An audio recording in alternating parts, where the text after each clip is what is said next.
honey bunches. Hey everybody, welcome back to another episode of I'll Be Booking. It's your girl Danny Santos here, and when I say I am happy to be back with you all, I am happy to be back in front of you all. I missed y'all, all right? But always peace and blessings to you and your family, sending you nothing but love, peace, and joy your way. Ashe. All right. Okay, so if you follow me on my IG page, I'll Be Booking. You see that I posted a book a while ago, but you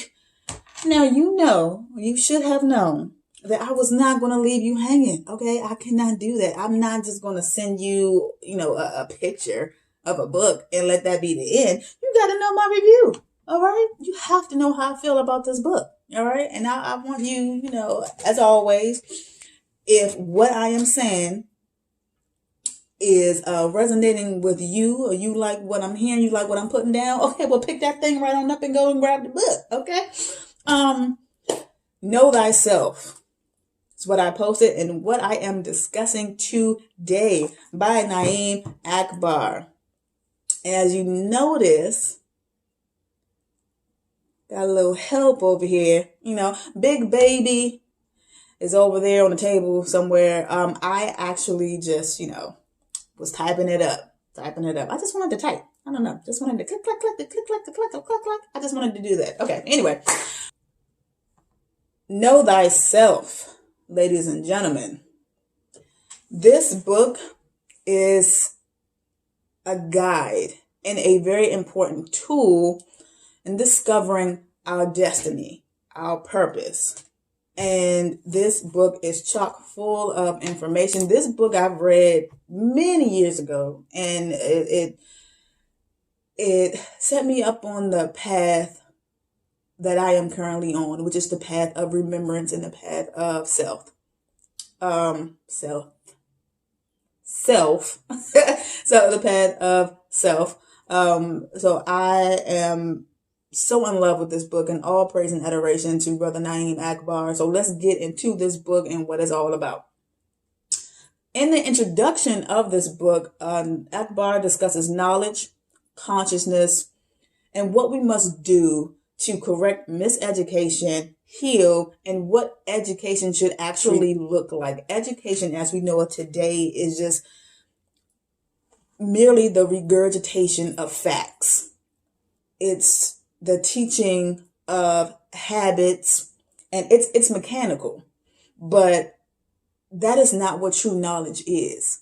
Knowledge, or education is harnessing that which has not been expressed yet, bringing it up and out into consciousness. That is what education is, and that is what education should look like. So education is what the root word of education, what the Latin word is educare. So that is what education should look like. It is getting that power, harnessing that magic that is within you and bringing it up and out into consciousness and into the world. So that is what he is discussing in this book, and that is what education should look like. There is an analogy in this book that I want to share with you when it comes to training and education. And he's using the analogy of a lower animal like the dog. And he is saying that the dog that learns how to bark, to scare away its enemies, predators, to defend itself by bringing its attackers, by biting its attackers, and to hunt and to feed itself is an educated dog. The dog that learns how to stand on his hind legs and wear a dress and dance to the music of his trainer is actually a trained dog. Despite how impressive the dancing dog may appear to the human observer, this dog has been trained away from its nature. Dogs in their natural element don't wear dresses and dance on their hind legs when a human provides appropriate music. So, just regurgitating facts and figures, it's not our true nature. It's not at the very root of us. It's not, because we all come here, we are all born with a purpose, and it is the true education and the true knowledge of self that brings that up and out. So there are many subdivisions in each chapter, but diving deeper into what is needed on the path of remembrance and, like I said, bringing your true self up and out. All right. So the first function of education is to provide an identity. So identity is the consciousness of our true nature, and the name selection when you're born comes to symbolize a much broader reality and identity. The name identifies dimensions of information ranging from culture, history, origin, nationality, etc. For example, in Christian and Islamic societies, many names are from religious traditions that represent spiritual or inner qualities the newcomer is expected to know about herself and himself. A name makes an effort to identify the divinity and higher potential of the person.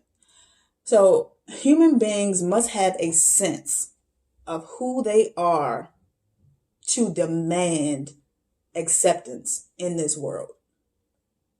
So in knowing this, in knowing how much power there is in a name and what is connected to that name, there's no accident that our names were changed and all of that was torn away from us when we were brought here and enslaved. There is no accident. So next, Akbar talks about the transmission of the legacy of competence.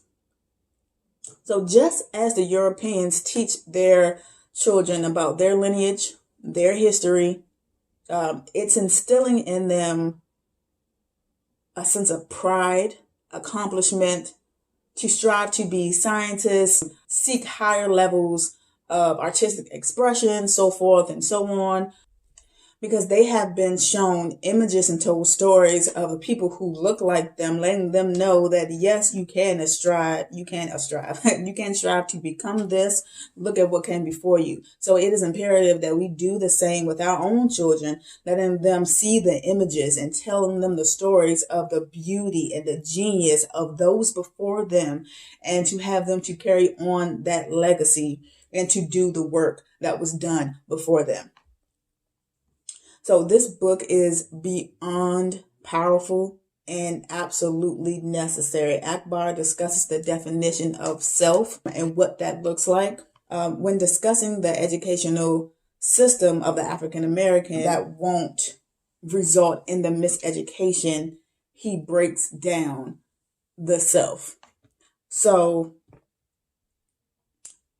I know I've said quite a bit already about this book, but you know me, I'm never going to give you too much. I just want to, just wet your palate a little bit, just wet the mind. Okay. This book is life. This book is your life. This book is yourself. This book is your light. This book is your divinity, your purpose. This book is absolutely necessary. And going back to the breakdown of the self, so he describes the African self as multidimensional. The African self is present time and also transcends time. So, in other words, pure magic. Okay, sprinkle pure magic. Okay, but you already knew that. All right, but I'm just breaking it down and making it plain. All right, Akbar discusses the core self, and that is the Ba. The Ba is the breath of life. The Ba is a combination of spirit and intelligence. It is the energy that comes from and connects you with the Most High.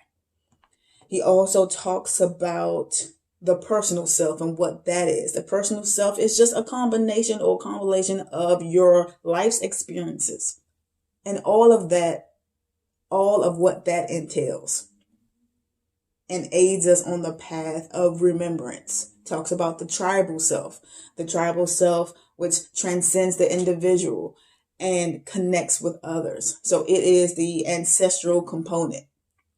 Talks about influencing your physical environment, how to study self, the study of God, and so much more. I tell you, this book sent me, this book has guided me and continue to guide me. All praise and adoration once again to Brother Naeem Akbar for his love and the education of our people. To close out the summary of this book, I want to read a quote. So he says, one is invited to discover the nature of God through God's own creation and through self-knowledge. One becomes acquainted with God from the vantage point of God's highest creature, the human being. Peace and blessings to you all. Thank you for joining me once again on another episode of I Be Booking. All praise, love, light, joy I send your way. Come back to me, all right? Because you know I'm always giving you one hell of a read, all right? So that does it for another episode of I Be Booking, and I will see you next time.